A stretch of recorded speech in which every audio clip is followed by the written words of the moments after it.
Hello, how are you doing? Welcome along to our FTUK live stream. It is Friday, the 18th of October 2024, and I hope you've had a good week in the markets, whatever you've been trading, wherever you have been trading. And if you were trading the ECB yesterday, I hope you managed to navigate it successfully. Good session ahead, I think, today. Not that much on the actual menu, but the topics themselves, I think, are pretty interesting. We are going to be talking about understanding the difference between speculation and gambling. Often get lumped together unfairly, I would say, in my opinion. And you can come, if you're learning how to trade, you can get a bit of a battering from friends and relatives sometimes. So understanding if you're, am I actually just a gambler here, or am I speculating? There is a clear difference, and that is something that is useful to have understood in your mind. Also, as well, I want to then move on from there and discuss a really interesting topic, and that is some areas you may want to consider if you are if you're learning how to trade, that you can use the skills that you're going to need, and how you can maybe look at sharpening some of those skills in an online environment. It's definitely something that we all need to do as traders. You need to be very, very sharp with your skills, because it's a difficult thing to do. As always, head over to Discord. We have our lovely moderator over there, Reza, who will look after you. That's the best place to find out all of the key new information on what is happening at FTUK at any point in time.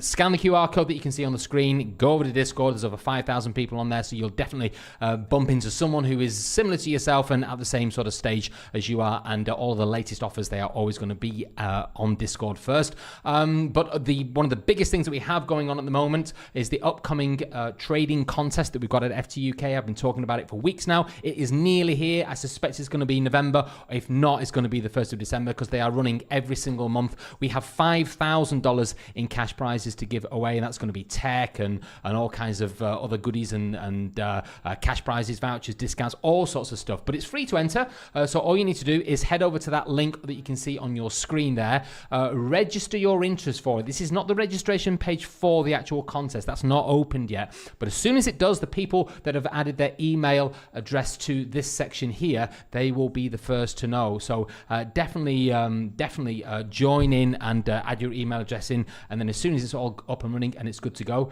then we should be in a good spot. So that is the trading contest that is new for this this autumn as we approach the end of 2024.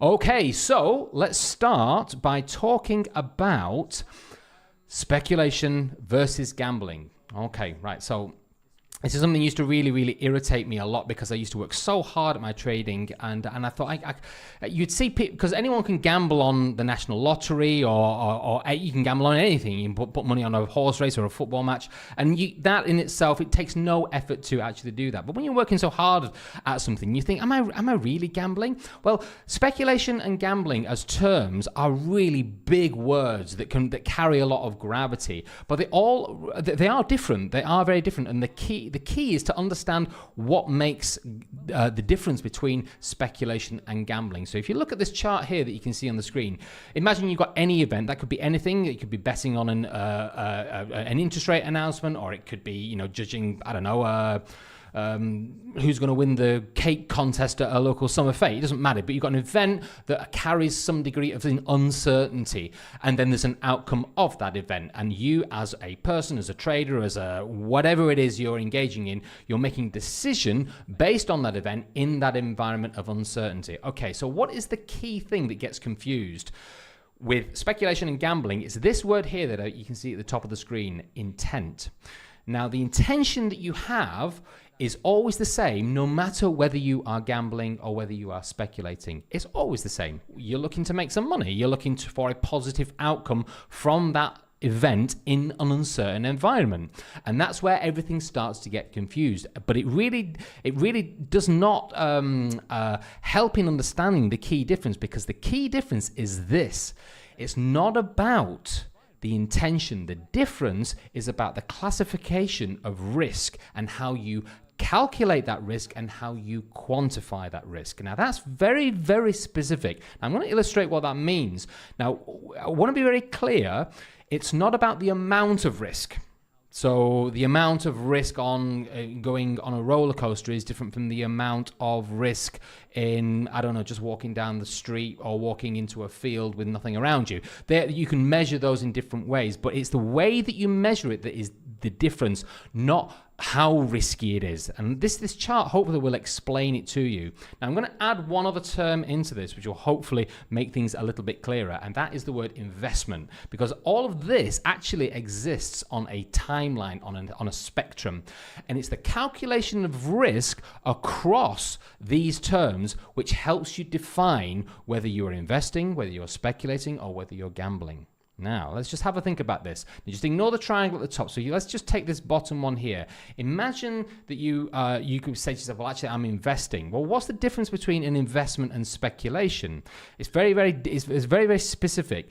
An investment is something that you buy. It's an asset, something that you purchase. Maybe it's got intrinsic value, maybe it's not, but it returns a yield. It returns something to you as a byproduct of that, of the actual purchase of it. So say, for example, that you buy a house and you decide to rent it out, and you rent it out and it gives you an income, and that income then is your yield for the year, whatever that percentage is. That in itself, you can class that as being an investment. You've got something, a property, an asset, something like that, and it's giving you something as a consequence of that. Speculation, on the other hand, is different. Speculation is the profit from speculation comes from the change in price alone. It doesn't return anything else to you. You are literally profiting from the return from the change in price of that particular asset. Yeah, and that is a very, very, very key difference. Now you move that into gambling. Gambling and speculation do share some similarities in the sense that in a gamble, if you're going to gamble something, you're looking to make you're looking to win. You're looking to make some sort of a positive gain off the back of a situation that carries, or an event that carries, a high degree of uncertainty. That is the same with speculation for sure, but you can see that they're all on this spectrum. Yeah. Now, what makes the difference is the way that you calculate the risk. So say, for example, we invest in bonds. Bonds are going to give you a coupon. They're going to give you a yield every 6 months, or however the bond is defined. And as a form of investment, they are considered to be very, very low risk things to invest in, which is why people do it. So the calculation of risk of an investment like that, like a bond, is known. So therefore, the actual calculation of the risk is a known quantity to you, and you can know a lot about that. The more you start to travel down that scale, and the less you understand the risks involved in what you're doing, the more you move away from being an investor, more in towards being a gambler. And that is what it is. That's what it is. So when you think about any particular market that you're working with, can you gamble on Forex markets? Yes, the answer is yes, you can. Because if you disrespect and you don't understand how to calculate your risks, and you're doing that within your strategy over time, you will definitely be gambling in the markets, because all you really need to do is just be able to click the button. That's all you need to do. Can you speculate in markets? Yes, you can. Because as soon as you start to develop as a trader, you start to include things in your strategy, which are about understanding how to trade over time, how to pass an account, how to go through a two-step process. What you're doing there is slowly refining your understanding of how to calculate the risks, and that is speculation. You see what I mean? So that is a really key difference between those two terms. So if you're ever in a situation where someone's trying to criticize you, or something that you're starting to feel is questioning the integrity of the work that you're putting into your trading, always understand that speculation is not gambling. They can be this. You can gamble on markets, but you can also speculate, and it's the definition of risk which makes the key difference. So the more you understand about risk, the better. That's basically what it is. And, we say that in the live streams all the time about understanding risk. It is so, so important. Right. Okay. Let's move on to the next topic. And this is sort of like this is quite a fun thing. I've got some good little exercises that we can add into the stream today. And this is all wrapped up in our weekend offer as well, which I'm going to talk about in a second. And that is how you can sharpen your skills as a trader. What are the actual things you need to do as a trader? What are the skill sets that you need? Okay. Well, these days, Trading is not a physical job. It used to be when you were in the pits. It used to be very stressful on people's voices. It used to be quite sort of argy-bargy and people shoving each other around and shouting and screaming and stuff. But trading is not a physical job. You know, it is just something that you can do on your phone or you can do sat at your computer. So everything is mentally based. It's all to do with your understanding of your own mental capacities, and your ability to understand that is what will make the difference. And once you learn and you understand that, you can start to train lots of different aspects of your own trading, and that's where you really start to make progress. And you'll find on your journey that you end up plateauing quite a lot, and then you take another leap forward, and then you plateau, and then you take another leap forward. And every trader goes through that kind of development. So what are some of those elements? Well, I've broken it down into a few things that, I mean, we can talk around about this kind of thing all day, but I've broken it down to a few things I think are particularly important from a mental capacity. First thing is to develop the ability to concentrate for long periods of time. And you need to be able to do that if you're a trader. The whole notion that people just click their phone and then they're off down the beach, and then they come back and they've made money, and they do that consistently day after day after day, and they live in this amazing lifestyle as a result of that. Well, I mean, that is a marketing ploy within the industry. I've never seen anyone specifically be able to do that, but I think most people that get into trading, once they start to develop their skills, will realize that you have to put that screen time in. You're gonna have to put that work in, and that's cool. That is absolutely fine. But what you're gonna need to be able to do is have the ability to concentrate for long periods of time. How do you do that? Well, it's about developing a good routine, having an organized approach to your work every day, have a particular office that you always work in where you don't have distractions around you, no music, things like that. When I I did some stuff at a prop firm many years ago when it was like a physical prop firm in London, and when you signed up with them, you had to sign a piece of paper, and on one of their rules was if they were walking around the floor and they found people looking at social media, looking at Facebook or Twitter or something like that, they would ask you to leave. Because there's so many distractions. Your phone's pinging all the time. Your buddy's just calling you. The kids are running around. There's all kinds of different distractions that you are always encountering as a trader. And the internet is an absolute monster of noise, which you need to be able to understand, and you need to be able to filter. So understanding that you don't want distractions, that you're able to differentiate between what you're doing, because there's no good logging into your trading platform every day and then 5 minutes later you're ignoring the charts and you're on TikTok. That's not working, So understanding that is important, and that means that you don't have the ability to concentrate for a long period of time. So that is obviously very important. Second thing is your attention to detail. You have to be analytical as a trader. You can't get around it. If you're going to follow a strategy with discipline, you're going to need to be doing that in a very precise way, and that means you've got to have that kind of a mind where you like that detail. There's a lot of noise and a lot of information and data in trading. You need to be comfortable with that as well. Large data, handling stuff in Excel. I always say that the right arm of any trader is Microsoft Excel. Why wouldn't it be? I live by it. I follow commitment of traders data and volume and open interest off the CME. Download it, process it. Being good in Excel will help you be able to manage large amounts of data. It's not just the candles on the chart.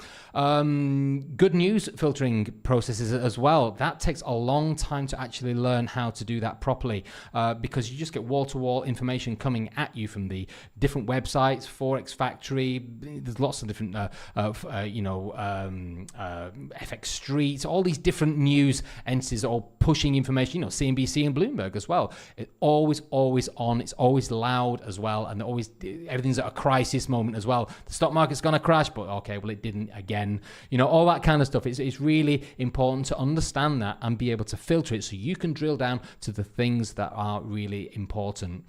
Consistency with your charting tools as well. Be consistent in your approach to that. If you draw your lines in a particular way, if you work with particular types of charts, always be consistent in that, and that allows you to be analytical in a very precise way. And it also goes hand in hand with being neat and tidy as well. Emotional awareness. Now, I've used the word awareness because I'm not saying emotional control, because a lot of people, you'll see a lot of information online where traders will be told that you need to trade without emotion. You need to control your emotions. Well, you can't. You're a human being. Human beings don't control their emotions. What they do is that they become aware of what they're feeling. You cannot stop yourself from feeling any particular emotion at any time. Losing money, it hurts. You will never ever get away from the fact that you feel that emotion of fear, or you feel that emotion of greed. But what you've got to do is you've got to understand that you can't control it, but you need to be aware of it. And that's the start point in developing a maturity of understanding yourself as a trader. And as a result of that, you learn to listen to your own internal voice. I've done a lot of trading over the years, and so I'm pretty good at knowing when I'm on form, knowing when I need to take a step back, and that's been from being beaten up a lot as well by the markets over the years as well. But learning to listen to your own voice and having that mirror that you can look at your own thought processes in, that too is important. And the follow-on for that is also the understanding of fear and greed as a trader, because those are the things that are ultimately going to be aware of, and they're going to define your success as a trader. I put understanding where your burn points are, and that's coupled really primarily with what it feels like when you lose money, how quickly you lose money, and your exposure to leverage, because what you need to do is very slowly build your leverage in. One of the worst things that many traders do when they start is they ramp up the leverage. They're trading with 100 to 1, 300 to 1, whatever it is, and it's like they're like a Formula One car. Yeah, if you're learning to drive, you don't want to be put into a Formula One car, switched on, and say just floor the accelerator and then go around that corner. I mean, your chances of success are virtually zero. If you're learning to drive a car, you'll be given a very sensible basic car with 5 gears in it, and then very slowly you'll just take a step forward. That's the same. If you're gonna get in a Formula One car and just race off with never having any driving skills whatsoever, you're gonna burn yourself. You're gonna end up with problems, and it's the same thing. So gradual exposure is gonna help you, and understanding where your limits are will help you to then be able to slowly push the edges of the envelope. And that makes a massive difference. And part of that is also understanding your relationship with money. Most people come at trading from not really coming from a background of having a lot of wealth, having a lot of money behind them. And that then, your upbringing then informs your relationship with money, and that then connects with how greedy and how fearful you fear in certain situations. All of this stuff is all connected. These are key things that you need to be aware of. This as well is the final bit as well, fast reactions. We work in an online environment, so your computer skills and your ability to mentally concentrate and then react to stuff is absolutely pivotal. It really is an important part of being a trader, and you can see how sloppy some people can be in the way that they react to events, react to things that are changing in the market, and their computer skills can really make a big difference in that. So you've got to be alert, which means you've got to be prepared. You've got to have a plan. You've got to have a strategy.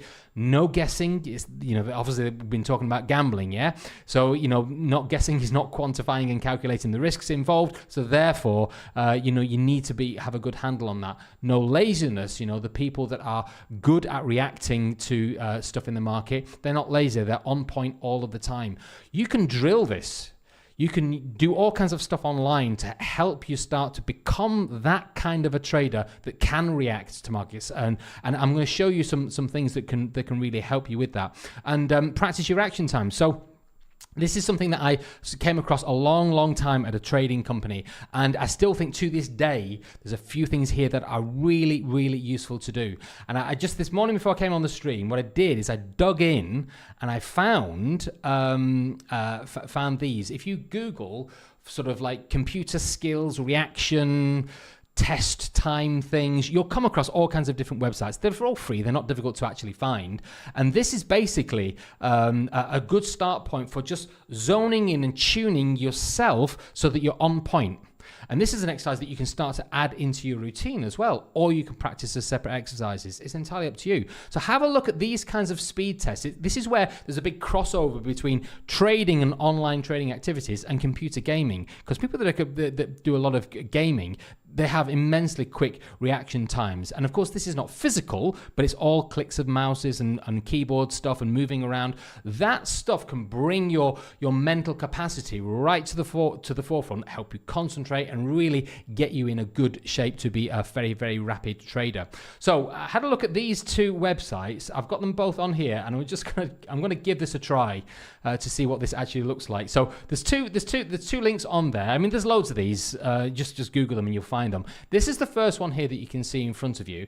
This is, and we'll give it a go. They're not difficult to do. They're not difficult to do. All you need to do is just keep practicing and testing reactions. If you do this for 6 weeks for 10 minutes a day, you'll be surprised how good your charting gets. It sounds silly, doesn't it? But it's all about marginal gains. So let's just give this one a try. They're all dead easy. All you got to do is there you go. So you got to hit the things. I'm not going to do very well at this, I can tell.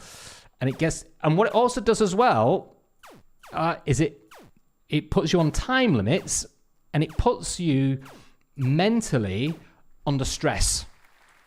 And that's important for practicing as a trader. It really, really does make a difference. So I mean, so my target efficiency was okay. I was accurate, you know. So I'm probably not going to do very well now. But if you're concentrating, you see the benefit of that kind of stuff. There's another one here as well, which is worth looking at. I think it's a similar type of thing, but a little bit different.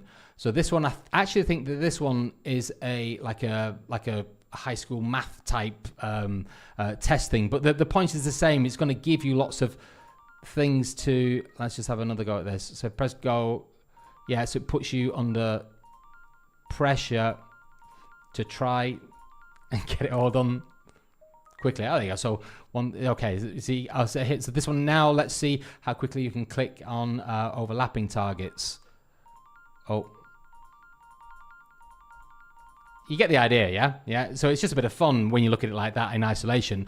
But if you take your approach to your trading really seriously, you will benefit from exercises which enable you to connect your mind with what's going on on the screen. Really, really important to do. Okay, so the final thing to just touch on as part of that is this, and this is possibly one of the most useful things I ever came across when I was developing as a trader. And it's a really simple thing, and you will be staggered how few people actually do this. And it's this: screen record your trading session. If you're scalping, you're day trading, you would be amazed at what you can understand about how someone's trading, what they're thinking, simply by watching their mouse. So if you're trading, like, so say for example with the euro dollar yesterday, and you're looking to make some money out of that, you would be amazed if you screen recorded your actual trading, how people behave. The mouse itself hovering around, heading over to the buy button, coming away, going back to the close position, coming back, you're not sure. In relation to watching the prices move around, it tells you so much about how someone's feeling, how good their decision making is. You can do this. There's nobody really that is in a position. I mean, you've got to work on a desktop, but the screen recording software is pretty much free. You can store it on YouTube. You can do all kinds of stuff, and then you can go back at the weekends when you're being very objective, and you can analyze it all. It's the most amazing free way of developing as a trader, is to watch yourself back as you're trading. And even if you don't want to be a scalper, still do it. Still do some demo account stuff where you're actually just scalping, practicing, because it's going to tell you a lot about what's going on up here. It's really, really important.